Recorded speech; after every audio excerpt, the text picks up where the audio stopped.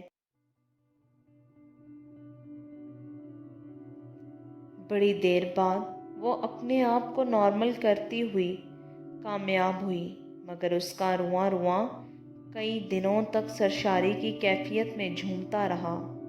اب اسے احساس ہو رہا تھا کہ اس نے مختار کو کھو کر کتنا نقصان اٹھایا ہے۔ ایک دن تنہائی میں بیٹھ کر وہ بہت روئی اور اپنی قسمت پر ماتم کیا کہ اس شادی نے اسے کتنے بڑے خسارے سے دوچار کر دیا ہے۔ کئی دنوں کی کوشش کے بعد مختار اس سے ملا تو وہ ایک دم اس پر چڑھ دوڑی۔ کہاں مر گئے تھے تم؟ وہ بیچارہ تو سخت شرمندہ تھا۔ ذرا توقف کے بعد سر جھکائے ہوئے بولا، میں تمہارا مجرم ہوں، جو سزا چاہے مجھے دو وزیرہ۔ وزیرہ رونے لگی اور وہ ڈر گیا۔ اسے چپ کرانا چاہا، اس کے آنسوؤں کو صاف کرنے کی کوشش کی تو وہ اور زیادہ شدت سے رونے لگی۔ مختار، تم یہ کہتے کہتے اس کی ہچکی بن گئی، مجھے معاف کر دو۔ یار نہیں، معاف نہیں کروں گی۔ تم نے مجھے کھو کر اپنے آپ پر ہی نہیں، مجھ پر ظلم کیا ہے۔ اور وہ پھر اس سے لپٹ گئی اور ایک نامکمل زندگی، ناآسودہ زندگی بسر کر رہی ہوں میں۔ اتنا وہ کھلا ہوا تھا کہ اس کی سمجھ میں نہیں آیا کہ وزیرہ کیا کہہ رہی ہے، ان باتوں کا کیا مقصد ہے، مگر وزیرہ نے اسے زیادہ غور و فکر کرنے کا موقع نہیں دیا۔ وہ تو ایک بار پھر جذبات کے دھارے میں بہہ گئی اور کہنے لگی، یہی تمہاری سزا ہے کہ میری محرومیاں دور کرو، مجھے سچی خوشیوں سے ہمکنار کرتے رہو۔ اس ملاقات کے بعد سارے بندھن کھل گئے تھے، جو اگلی ملاقاتوں میں کھلتے ہی چلے گئے۔ دونوں خوش تھے کہ گمشدہ مل جاتا، ایک دوسرے کھونے کے باوجود ایک دوسرے سے مل گئے تھے۔ مگر مختار ڈرتا تھا اور کبھی کبھی وزیرہ سے کہتا تھا، وزیرہ، ہم غلط راستے پر چل رہے ہیں۔ کبھی ہماری یہ چوری چھپے کی ملاقاتیں پکڑی گئیں تو وزیرہ ہنستی پڑتی، کیوں؟ ارے ہنستی کیوں ہو، اس پہ بھلا ہنسنے کی کیا بات ہے؟ چور کو اگر پکڑے جانے کا خوف ہو تو چوری ہی کیوں کرے وہ کیا گانا ہے نا، پیار کیا تو ڈرنا کیا۔ ہاں یہ تو میں بھی جانتا ہوں، جو ڈر گیا وہ مر گیا، مگر یہ بھی تو سچ ہے نا کہ اس دن چور کا ایک دن، ارے کچھ نہیں ہوتا، میں تمہیں بھاگنے نہیں دوں گی، میں تمہیں دوسری بار کھونے کا تصور بھی نہیں کر سکتی۔ بہرحال ان کی ملاقاتیں جاری رہیں، وقت گزرتا گیا، یہاں تک کہ وزیرہ دوسرے بچے کی ماں بن گئی۔ ایک دن رفیق نے اس سے پوچھا، یہ بچہ کس کا ہے؟ کیا مطلب ہے رفیق؟ مطلب یہ کہ اس کا باپ تمہارا وہ پریمی تو نہیں جس سے تم چوری ملاقاتیں کرتی ہو؟ یہ تم کیا کہہ رہے ہو؟ میں کس سے چوری چوری ملتی ہوں؟ آخر تم کب تک میری آنکھوں میں دھول جھونکتی رہو گی وزیرہ؟ دیکھو، جب بچے جننے لگتی ہیں نا مائیں، تو شوہروں کے لیے دلچسپی کا سبب نہیں رہتی، مگر اس کا یہ مطلب نہیں کہ تم مجھ پر ایسا اوچھا الزام لگاؤ۔ وزیرہ نے اگلی ملاقات میں مختار کو بتا دیا کہ اب وہ اس کے گھر نہ آئے۔ رفیق کو شبہ ہو گیا تھا کہ میں تم سے چھپ چھپ کر ملتی ہوں۔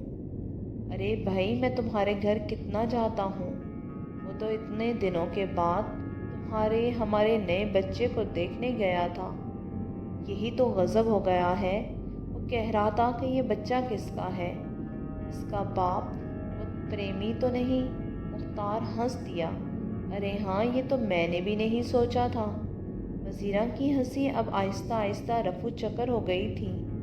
اب رفیق سے تعلقات بڑی تیزی سے گرتے جا رہے تھے۔ وہ بات بات پر بیوی کو جھڑکنے لگتا تھا۔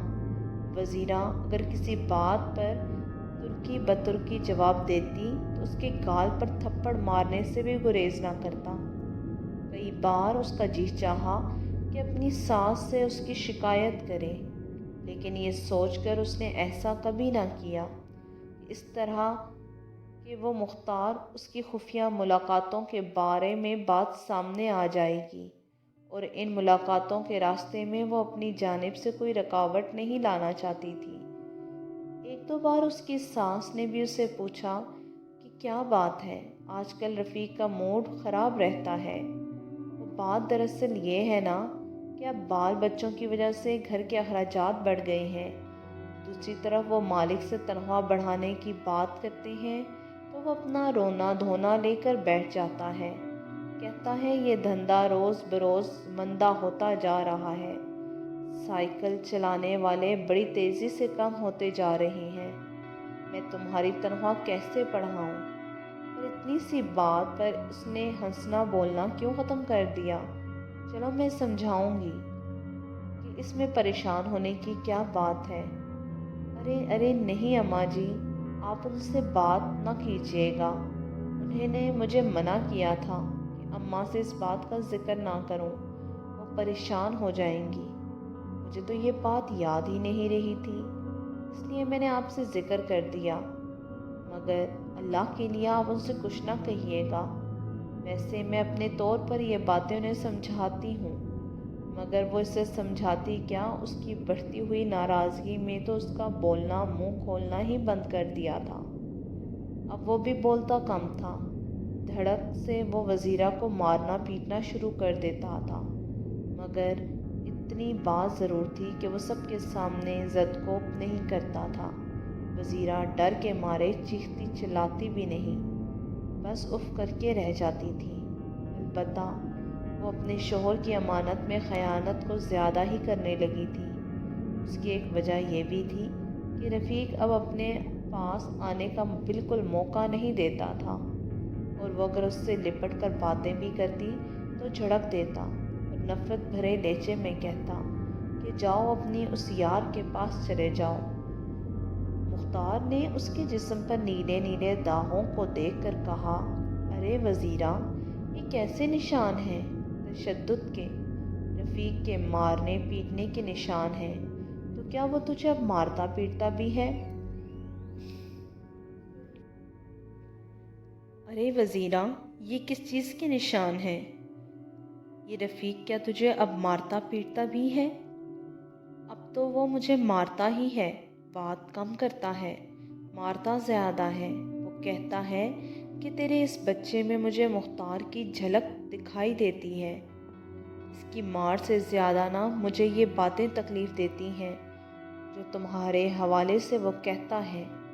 بچے کی شکل تم پر گئی ہے نا، تو اسے گمان نہیں یقین ہو گیا ہے کہ تم سے میرے ملاقاتیں ہیں۔ میں اسی دن کے لیے کہتا تھا کہ ارے چھوڑو یہ ذکر کو، مجھے تو اب یہ فکر پریشان کرنے لگی ہے کہ کہیں وہ کسی دن موقع پا کر تم پر قاتلانہ حملہ نہ کرا دے۔ وہ ایسا نہیں کرے گا، کر تو سکتا ہے، تو اس سے پہلے کیوں نہ ہم اسے اپنے راستے سے ہٹا دیں؟ کیا مطلب ہے وزیرہ؟ مطلب یہ ہے مختار کہ اگر ہم اسے جان کا خطرہ ہے تو کیوں نہ ہم اس خطرے کو ہی ختم کر دیں۔ ارے یہ تو ایسی بات ہوئی کہ ہم ایک جھوٹ کو چھپانے کے لیے دوسرا جھوٹ بولیں۔ ہم تو پہلے ہی ایک جرم کر رہے ہیں، اب اس پر پردہ ڈالنے کے لیے دوسرا جرم کریں۔ اس وقت تو یہ بات آئی گئی ہو گئی، مگر منہ سے نکلی ہوئی یہ بات ایک دن سچ مچ سامنے آ گئی۔ رفیق نے اگلے دن ایک دن دونوں کو رنگے ہاتھوں پکڑ لیا۔ شاید وہ ان دونوں کو ٹو میں لگا ہوا تھا۔ اس نے جیب سے بڑا سا چاقو نکال کر اسے کھول لیا۔ آج تو میں تم دونوں کو ایک ساتھ مار کر دم لوں گا، مگر وہ اپنی اس کوشش میں کامیاب نہ ہو سکا۔ ان دونوں کو مارنے کے بجائے انہی کے ہاتھوں مارا گیا۔ یوں بھی وہ ایک تھا اور وہ دو تھے، جبکہ مختار اس سے کہیں زیادہ طاقتور تھا۔ اس نے ابھی اس پر قابو ہی پایا تھا کہ وزیرہ نے چاقو سے اس کے سینے میں پیوست کر دیا۔ ارے یہ تم نے کیا کیا وزیرہ؟ وہی جو اس موقع پر کرنا چاہیے تھا مختار، اسے زندہ چھوڑ کر ہم زندہ کیسے رہ سکتے تھے؟ رفیق کی لاش ایک دن بعد قبرستان کے باہر جھاڑیوں کے پاس سے ملی۔